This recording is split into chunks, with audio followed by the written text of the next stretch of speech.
জাতীয় নাগরিক পার্টির সদস্য সচিব আক্তার হোসেনের উপর জিম মারা হয়েছে আওয়ামী লীগ থেকে এবং তাসলিম জারাকে কুরুচিপূর্ণ কথা বলা হয়েছে।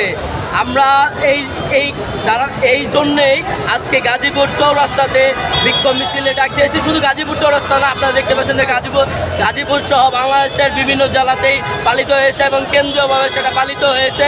এবং আমরা ইন্টারিম গভর্নমেন্টকে একটা সময়সীমা বেঁধে দিয়েছি যে আপনারা যে সুশীলপনা দেখাচ্ছেন গাজীপুর সহ অন্যান্য জায়গাতে আওয়ামী লীগরা যেভাবে রয়েছে এখনও, কিন্তু তাদের এগেনস্টে কোনো রকম পদক্ষেপ নিচ্ছেন না। আমরা স্পষ্টভাবে প্রমাণ করে উপস্থাপন করছি প্রশাসনের কাছে যে গাজীপুর থেকে গিয়ে উত্তরে থেকে মিছিল করছে এই রিসেন্ট টাইমে, কিন্তু ওই ব্যক্তিদের এগেনস্টে এখন পর্যন্ত কোনো পদক্ষেপ আমরা দেখতে পাইনি। ইভেন বিভিন্ন উপজেলার সভাপতি সহসভাপতি এখনও গাজীপুরে মজুদ, যারা কন্টিনিউয়াসলি ফেসবুকে আওয়ামী লীগের প্রমোশন করে যাচ্ছে এবং আওয়ামী লীগের পক্ষে যেই ঢাকার মিছিলগুলো হচ্ছে এগুলো ওপেনলি তারা পোস্ট করতেছে।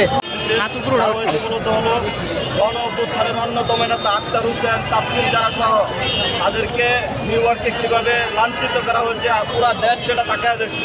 আওয়ামী সন্ত্রাসী যে একটি ফ্যাসিস্ট দল এবং তাদের নির্লজ্জ একটি দল, তার একটি চিত্র আমরা সেখান থেকে পাই। আমরা এখান থেকে আজকের এই প্রতিবাদ মিছিল থেকে স্পষ্টভাবে ঘোষণা দিতে চাই, আওয়ামী লীগ 5 আগস্টের অপরাধের জন্য ক্ষমা প্রার্থনা না করে বরং নির্লজ্জভাবে প্রত্যেকটা বিপ্লবীর উপর যেভাবে টার্গেট করতেছে, এর প্রত্যেকটা বিপ্লবীদের টার্গেট করতেছে, এর ফলাফল ভালো হবে না। আমরা বলতে চাই গাজীপুর তথা সারা বাংলাদেশের ছাত্র জনতা মাঠে এখনো রয়েছে, প্রয়োজনে তারা আবারও মাঠে নামবে, তবু এই সকল আওয়ামী ফ্যাসিস্টদেরকে বিচারের আওতায় আনি ছাড়বে ইনশাআল্লাহ। স্লোগান নিয়ে আমরা সামনে আগাই।